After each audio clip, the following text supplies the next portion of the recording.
Hello guys, welcome to new jobs in Telugu.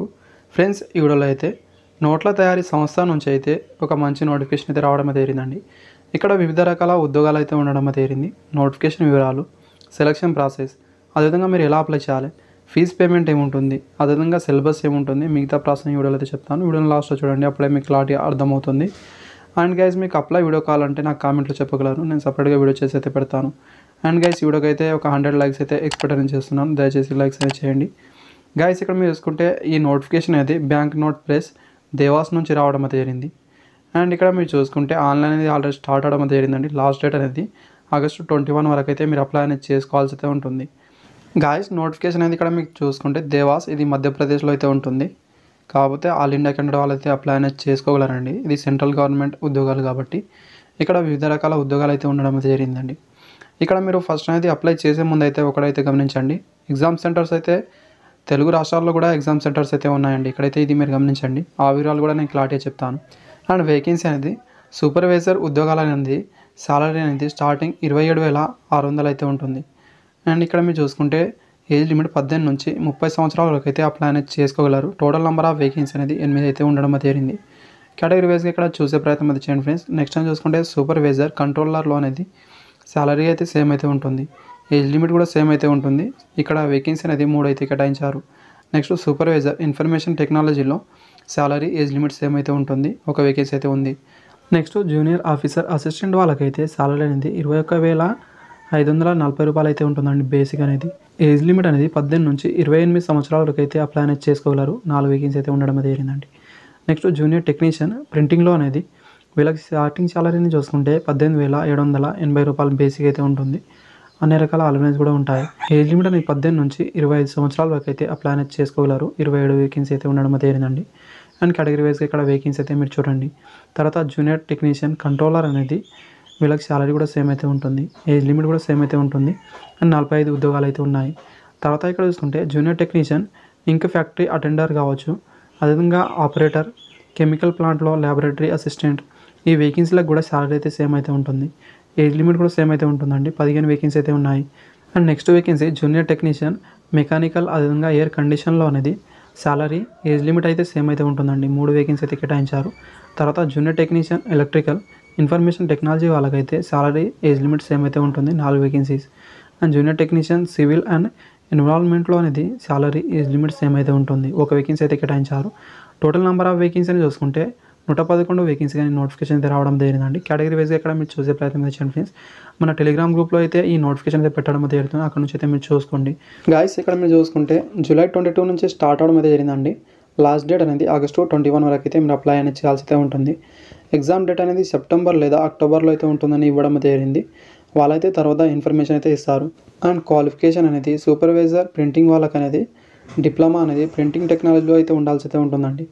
లేకపోతే ఇక్కడ చూసుకుంటే హైయర్ క్వాలిఫికేషన్ అనేది బీఈ కావచ్చు, బీటెక్ కావచ్చు, రిలేటివ్ ట్రేడ్లో అయితే ఉండాల్సి అయితే ఉంటుందండి. వాళ్ళైతే ఎలిజిబుల్ అవ్వడం అది జరుగుతుంది. తర్వాత సూపర్వైజర్ కంట్రోల్ వాళ్ళకైతే డిప్లొమా అనేది printing, mechanical, electrical, electronic, information technology, తర్వాత కంప్యూటర్ సైన్స్లో ఉండాల్సి అయితే ఉంటుందండి. వాళ్ళైతే ఎలిజిబుల్ అవ్వడం అయితే జరిగింది. లేదా ఇక్కడ చూసుకుంటే మీరు బీటెక్, బీఈ, అదేవిధంగా బీఎస్సీ ఇంజనీరింగ్ చేసినా కూడా మీరు ఎలిజిబుల్ అవ్వడం అయితే జరిగిందండి. రిలేటివ్ ట్రేడ్లో అనేది గమనించండి.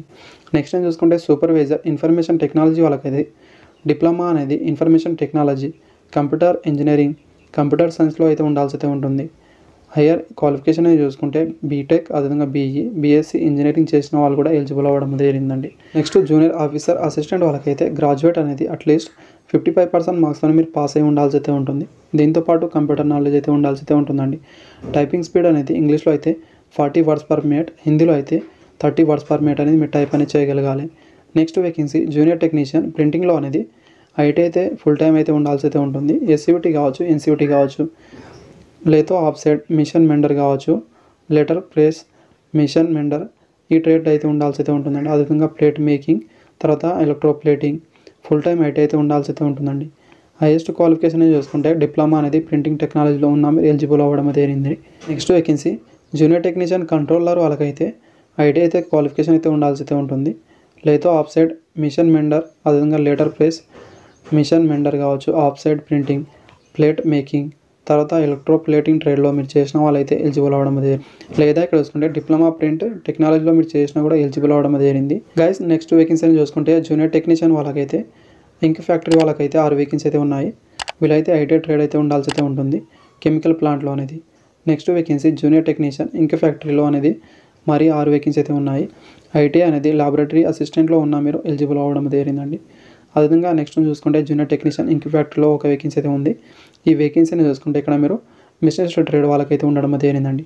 నెక్స్ట్ వేకెన్సీ జూనియర్ టెక్నీషియన్ ఇంక్ ఫ్యాక్టరీలో ఒక వేకెన్సీ అయితే ఉందండి. ఇదైతే చూసుకుంటే మిషనరీ గ్రైండర్ వాళ్ళకైతే కేటాయించారు. తర్వాత ఇక్కడ చూసుకుంటే జూనియర్ టెక్నీషియన్ ఇంక్ ఫ్యాక్టరీలో ఒక వేకెన్సీ. ఇదైతే ఇక్కడ చూసుకుంటే ఇన్స్ట్రుమెంటేషన్ మెకానిక్ ట్రేడ్ వాళ్ళకైతే ఉండడం జరిగిందండి. హైయెస్ట్ ఎడ్యుకేషన్ క్వాలిఫికేషన్ అనేది డిప్లొమా అయితే అడిగారు. అటెండింగ్ ఆపరేటర్ కావచ్చు, లాబొరేటరీ అసిస్టెంట్ కావచ్చు, మిషనిస్ట్ గ్రైండర్, అదేవిధంగా ఇన్స్ట్రుమెంటేషన్ మెకానిక్ అండ్ డ్రాప్టరీ టెక్నాలజీ, పెయింట్ టెక్నాలజీలో అయితే ఉండాల్సి అయితే ఉంటుందండి. వీటిలో మీరు క్వాలిఫికేషన్ ఉంటే ఎలిజిబుల్ అవ్వడం జరిగిందండి. Next junior technician mechanic and air condition వాళ్ళకైతే ఐటీ అయితే ఫుల్ టైం ఉండాల్సి అయితే ఉంటుంది ఫిట్టర్ ట్రేడ్ నుంచి. లేదా ఇక్కడ చూసుకుంటే డిప్లొమా అనేది మెకానికల్లో చేసిన వాళ్ళు ఎలిజిబుల్ అవ్వడం జరిగిందండి. నెక్స్ట్ వేకెన్సీ అని చూసుకుంటే junior technician electrical and information technology వాళ్ళకైతే 2 వేకెన్సీ అయితే ఉన్నాయి.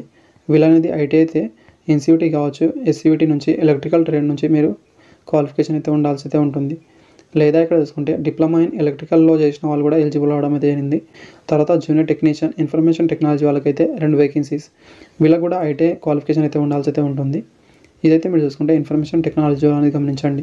లేదా ఇక్కడ చూసుకుంటే హైయెస్ట్ ఎడ్యుకేషన్ క్వాలిఫికేషన్ అనేది డిప్లొమా ఇన్ఫర్మేషన్ టెక్నాలజీలో ఉన్న మీరు ఎలిజిబుల్ అవ్వడం అనేది జరుగుతుంది. తర్వాత junior technician civil and environment వాళ్ళకైతే ఐటీ క్వాలిఫికేషన్ అనేది వెల్డర్లో అయితే ఉండాల్సి అయితే ఉంటుంది. లేదా ఇక్కడ చూసుకుంటే మీకు డిప్లొమా అనేది సివిల్ వెల్డర్లో అనేది ఉన్న మీరు ఎలిజిబుల్ అవ్వడం జరుగుతుంది. ఏజ్ రిలాక్షన్ కూడా వర్తిస్తుందండి. ఎస్సీ ఎస్టీ వాళ్ళకైతే 5 years వరకు, ఓబీసీ నాన్ క్రిమినల్ వాళ్ళకైతే 3 years వరకు, అదేవిధంగా ఇక్కడ చూసుకుంటే పీడబ్ల్యూడీ క్యాండిడేట్ వాళ్ళకి 10 years వరకు ఏజ్ రిలాక్షన్ అయితే వర్తిస్తుంది. ఇంకా పీడబ్ల్యూడీలో కేటగిరీ వైజ్గా ఇంకా ఏజ్ రిలాక్షన్ అయితే వర్తిస్తుందండి. ఎక్సర్వీస్ మెన్ వాళ్ళకైతే మీరు చేసిన సర్వీస్ని బట్టి అప్ టు 3 years వరకు అయితే మీకు ఏజ్ రిలాక్షన్ అయితే వర్తిస్తుంది. ఎగ్జామ్ ప్రాసెస్ అనేది చూసుకుంటే రైటింగ్ ఎగ్జామ్ ద్వారా అయితే ఇక్కడ మీకు సెలెక్ట్ అనేది చేయడం అయితే జరుగుతుంది. ఆన్లైన్ ఎగ్జామ్ అయితే ఉంటుంది. సూపర్వైజర్ పోస్టులకు అనేది ఇక్కడ చూసుకుంటే మీకు ఇక్కడ సిలబస్ అనేది టెక్నికల్, అదేవిధంగా మీ ప్రొఫెషనల్ నాలెడ్జ్ నుంచి అయితే మీ రిలేటివ్ ట్రేడ్కు సంబంధించిన క్వశ్చన్స్ అయితే 50 questions అయితే ఉంటాయి. అండ్ ఇక్కడ చూసుకుంటే 125 marks అనేది కేటాయించడం జరిగిందండి. తర్వాత జనరల్ అవేర్నెస్ నుంచి 30 questions 30 marks, ఇంగ్లీష్ లాంగ్వేజ్ నుంచి 25 questions 25 marks, తర్వాత లాజికల్ రీజనింగ్ నుంచి 30 questions 30 marks అయితే కేటాయించారు. క్వాంటిటేటివ్ అప్టిట్యూడ్ నుంచి 30 questions 30 marks అనేది కేటాయించారండి. అండ్ ఇక్కడ క్వశ్చన్స్ అనేది 165 questions అయితే ఉంటాయి. అండ్ మార్క్స్ అనేది 240 marks అయితే కేటాయించారండి. అండ్ ఇక్కడ చూసుకుంటే 2 hour టైం అయితే ఇవ్వడం జరిగిందండి. ఇదైతే ఇక్కడ మీరు చూడండి. ఆఫీసర్ అసిస్టెంట్ ఉద్యోగాలకు అనేది ఫస్ట్ టైం చూసుకుంటే స్కిల్ టెస్ట్ అయితే పెడతారండి ఫస్ట్లో అనేది. ఆఫ్టర్ అనేది దాంట్లో క్వాలిఫై అయిన వాళ్ళకి మాత్రమే మీకు రైటింగ్ ఎగ్జామ్ అయితే వాళ్ళు కండక్ట్ అయితే చేస్తారు.